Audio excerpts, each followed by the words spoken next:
पटेल प्रहलाद भाई watching after subscribe share like comment.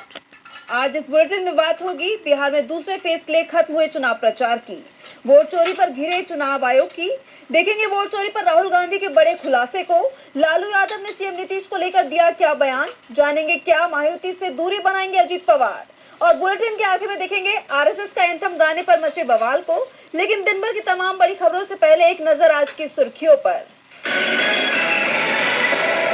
Bihar के deputy CM सम्राट चौधरी की बड़ी मुश्किलें, नामांकन पर्चे में गड़बड़ी के लगे आरोप, सुप्रीम कोर्ट में दर्ज हुई याचिका। आपने जारी की उम्मीदवारों की सूची, 30 नवंबर को होने वाले एमसीडी उपचुनाव की 12 सीटों पर उतारे उम्मीदवार। जनशक्ति जनता दल के संस्थापक तेज प्रताप यादव ने अपनी सिक्योरिटी बढ़ने पर दिया बड़ा बयान, कहा मेरी जान को है खतरा, दुश्मन मुझे मरवा देंगे। जापान के उत्तरी तट पर 6.7 तीव्रता का भूकंप, सुनामी अलर्ट जारी, लोगों को तटीय इलाकों से दूर रहने की चेतावनी। ये तो थी सुर्खियां, अब बात आज की सबसे बड़ी खबर की।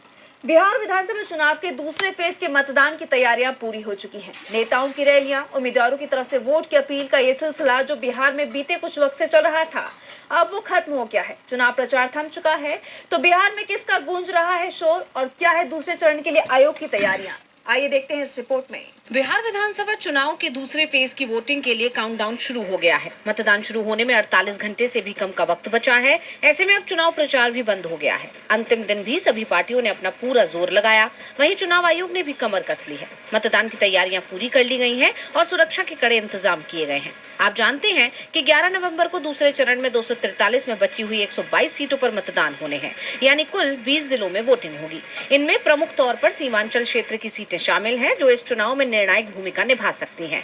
इस फेज में लगभग 3 करोड़ 70 लाख मतदाता वोट डालेंगे, जिनके लिए 45,399 मतदान केंद्र बनाए गए हैं। कुल 122 सीटों पर 1302 उम्मीदवार मैदान में हैं। पहले चरण के चुनाव में अब तक के सर्वाधिक 65% से ज्यादा वोटिंग को देखते हुए दूसरे चरण में भी रिकॉर्ड मतदान होने की उम्मीद जताई जा रही है। मतदान के चलते भारत नेपाल सीमा पर निगरानी बढ़ा दी गई है। बॉर्डर को 11 नवंबर की रात तक के लिए सील कर दिया गया है। चुनाव प्रचार के अंतिम दिन सीएम नीतीश कुमार कैमूर के चैनपुर में जमा खान के लिए चुनाव प्रचार करने पहुंचे, तो महागठबंधन के सीएम उम्मीदवार तेजस्वी यादव ने भी 16 सभाएं की।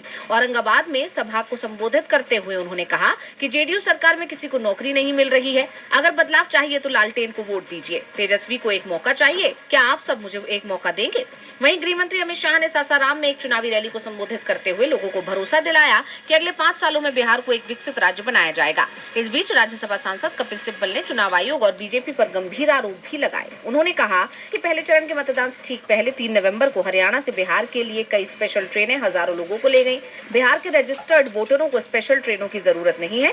रेल मंत्री को इस पर स्पष्टीकरण देना चाहिए। गौरतलब है कि 14 नवंबर को नतीजे आ जाएंगे और ये साफ हो जाएगा कि इस बार बिहार की जनता किसकी सरकार चाहती है। बिहार में दूसरे चरण का प्रचार थम चुका है। दूसरे चरण के लिए 11 नवंबर को वोटिंग होनी है। इस बीच आरजेडी ने एक वीडियो शेयर किया था और वैशाली के स्ट्रांग रूम में कुछ सीसीटीवी बंद होने का आरोप लगाया था, जिसके बाद से कई सवाल खड़े हुए और अब इन आरोपों पर चुनाव आयोग का जवाब आया है। तो क्या कुछ कहा चुनाव आयोग ने, जानेंगे इस रिपोर्ट में। बिहार में पहले चरण का मतदान हो चुका है और विपक्ष कोई भी लापरवाही करने की मूड में नहीं है।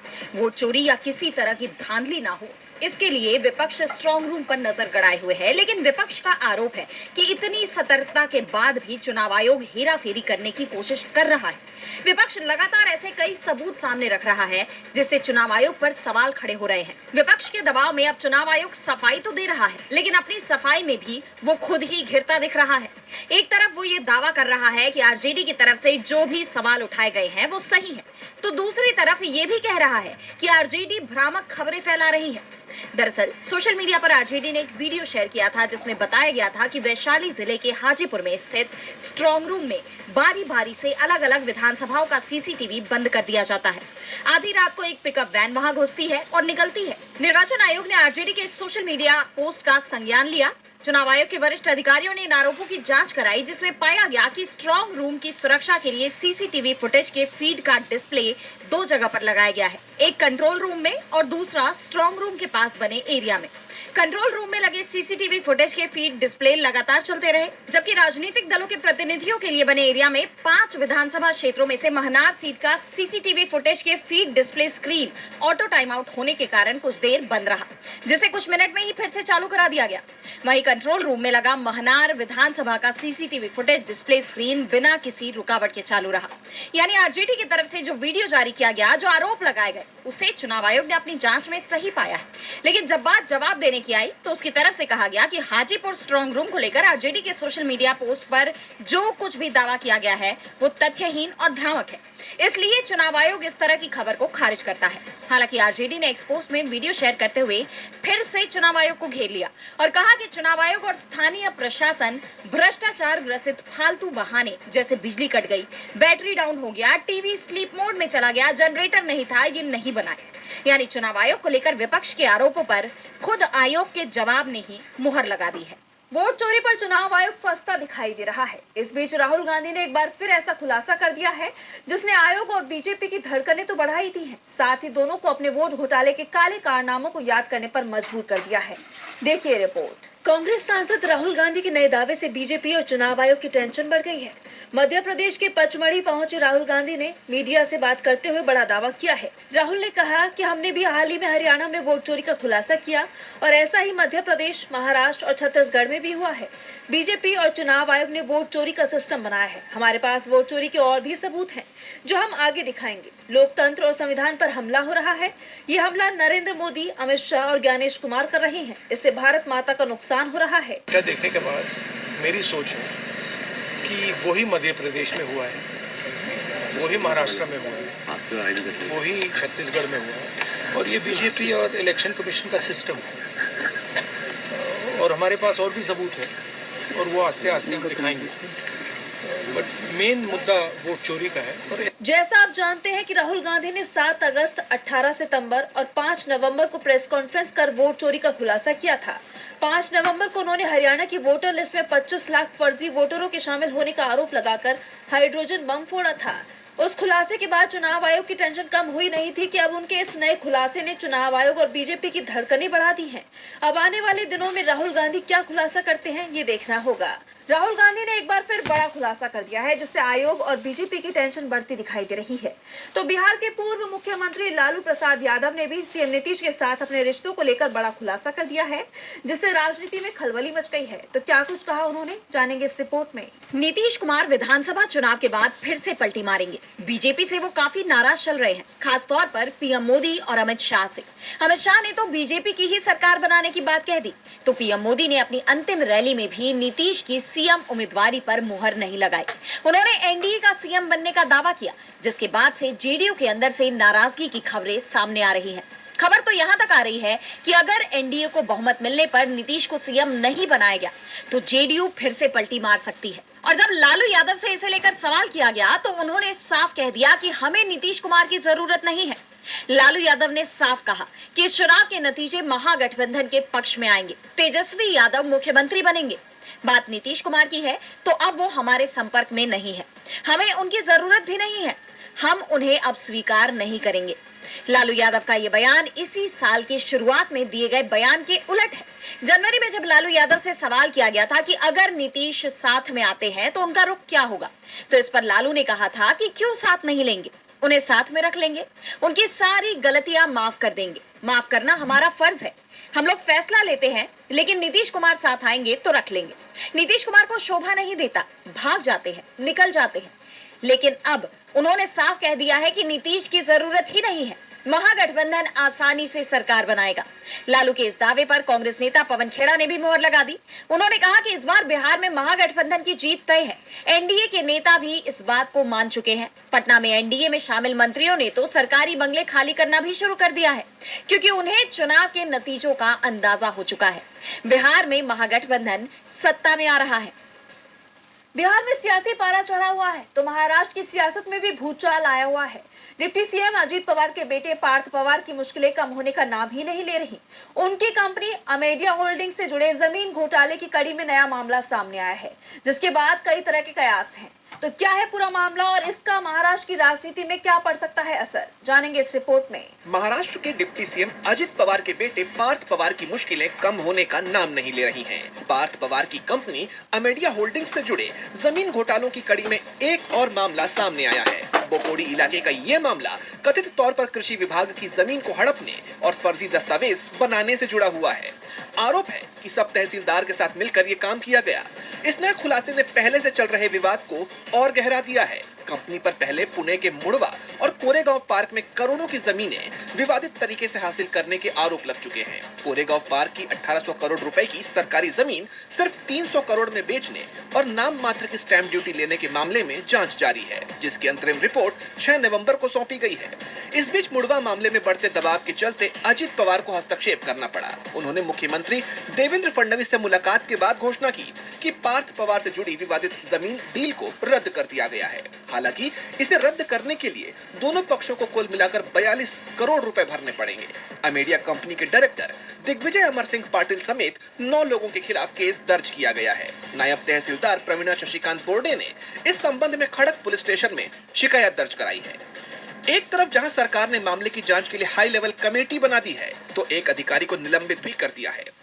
वहीं पार्थ पवार और अमेडिया होल्डिंग्स की कानूनी और राजनीतिक मुश्किलें लगातार बढ़ती जा रही हैं। ये मामला राज्य की गठबंधन सरकार के लिए एक बड़ा सिरदर्द बन गया है, खास तौर से अजित पवार के लिए। और माना यह जा रहा है कि कहीं यह मामला गठबंधन में दरार न पैदा कर दे, क्योंकि अगर ऐसा हुआ तो मुमकिन है कि अजित पवार कोई अलग राह इख्तियार कर सकते हैं, जिससे महायुति पर खतरा मंडरा सकता है। चर्चा है कि अजित पवार महायुति से दूरी बना सकते हैं, तो सुर्खियों में सीजे बी.आर. गवई का बयान भी बना हुआ है। सीजे गवई एक ऐसे कार्यक्रम में पहुंचे जहां पीएम मोदी पहले से मौजूद थे। यहाँ सीजे गवई ने जो कुछ कहा, अब उसकी हर तरफ चर्चा हो रही है। साथ ही कहा जा रहा है कि ये बात कहकर सीजे ने इशारों में मोदी सरकार के लिए एक अहम संदेश दे दिया है। तो क्या कुछ कहा सीजे गवई ने, जानेंगे इस रिपोर्ट में।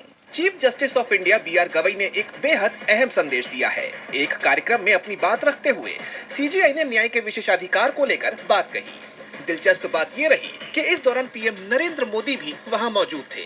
सीजेआई गवई राष्ट्रीय कानूनी सहायता वितरण तंत्र को मजबूत करने पर आयोजित एक सम्मेलन में बोल रहे थे। उन्होंने कहा कि न्याय कुछ लोगों का विशेषाधिकार नहीं, बल्कि हर एक नागरिक का मौलिक अधिकार है। न्याय का प्रकाश समाज के हाशिए पर खड़े अंतिम व्यक्ति तक भी पहुंचे। कानूनी सेवा की असली सफलता आंकड़ों या रिपोर्ट्स में नहीं है, बल्कि आम आदमी के उस विश्वास में है कि कोई न कोई उनके साथ खड़ा हुआ है।